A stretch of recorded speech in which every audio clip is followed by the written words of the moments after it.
Hello and welcome back to Weird Fruit Wednesday. Today we're crossing over to the Eastern Mediterranean region and we have a number of olives to try out. There are two types of people in this world, people that love olives and people that absolutely hate it.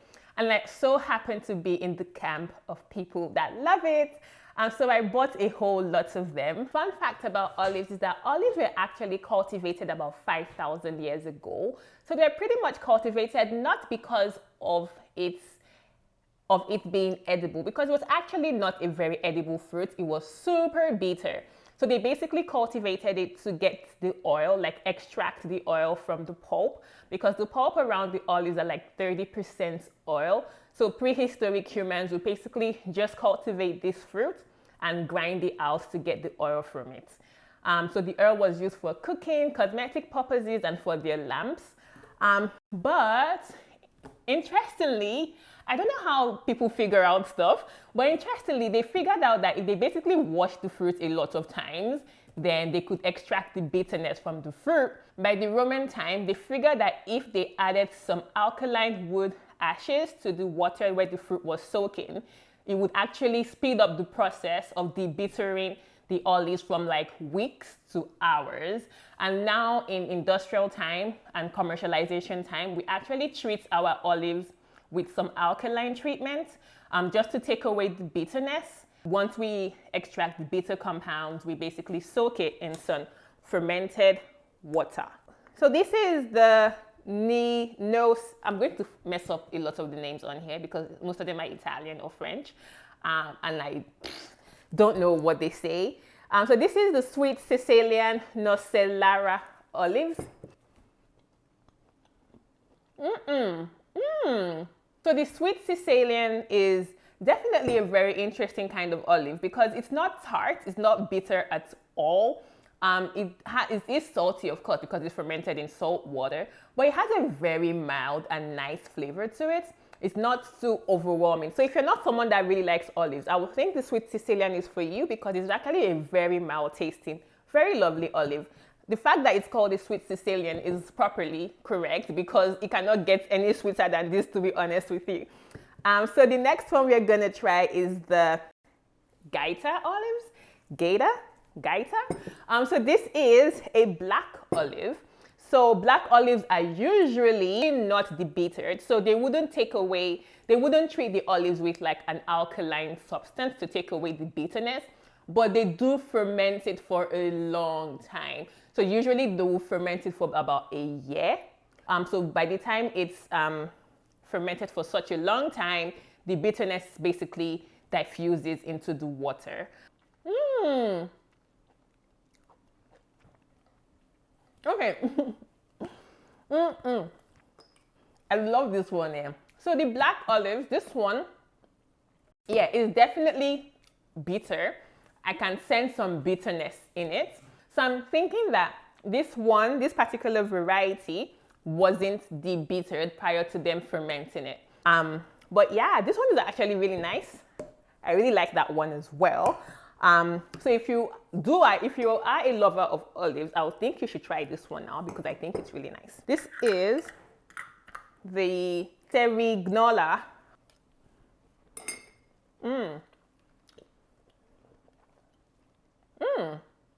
This Cerignola olive is actually a milder tasting type of olive. It's not bitter, it's a little tart.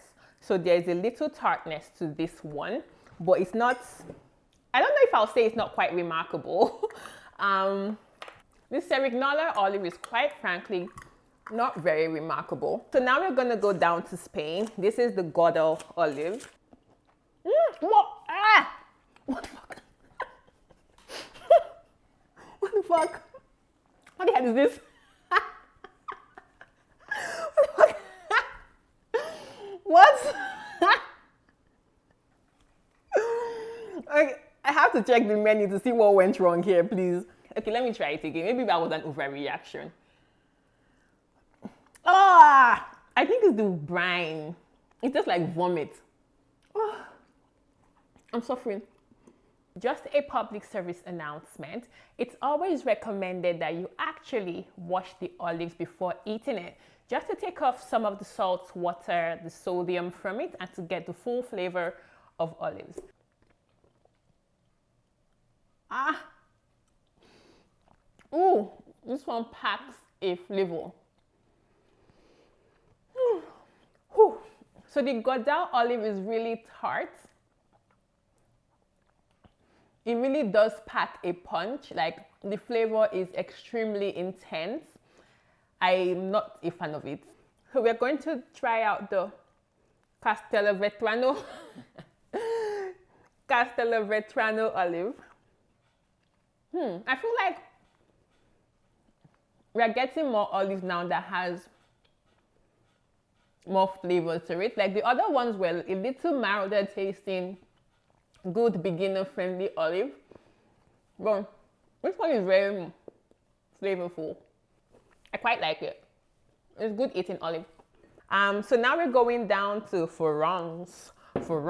This is the Olives Vertes Lux. The Olives Vertes Lux is also mild tasting as well. A little tart, no bitterness, no sweetness. So it's quite mild as well. So I do quite like it.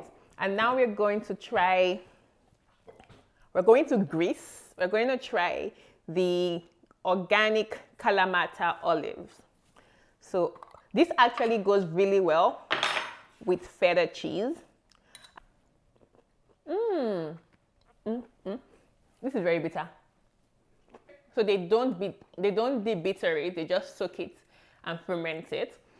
So this is why it's bitter. It still has the waxy cuticle around it, so there's a little bit of a chew to it as well.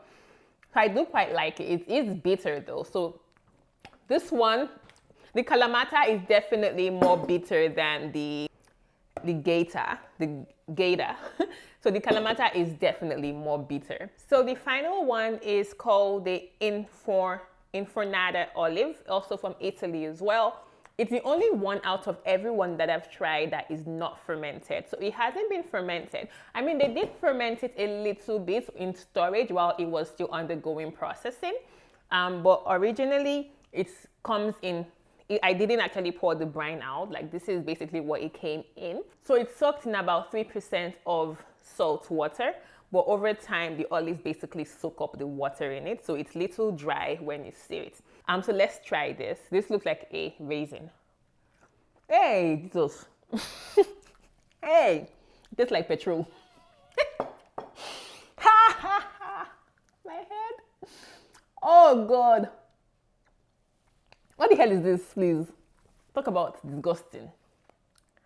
What the hell is this? Who will eat this thing? Who in their normal sense will eat this thing? It's actually hurting my head. Okay, let me take one for the team. I don't think I've tasted this thing. Let me at least get to the seed so that I can know that it really is as rubbish as it is. Okay, let me pray.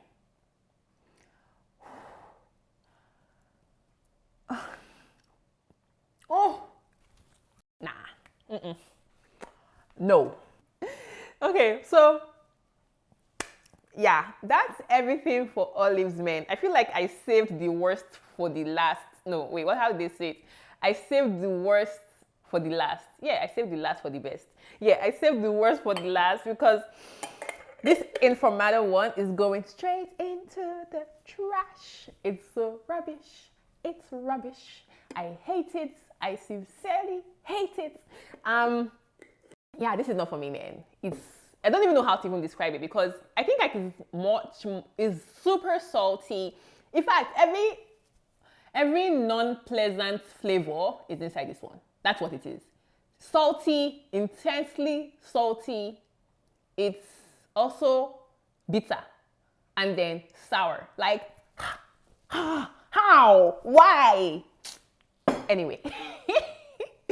Yeah, that's it. So everything cost me $80. Oh my God, you guys, this is what I do for you. But I figured that maybe olives was, I mean, it's quite a pricey substance, quite a pricey fruit.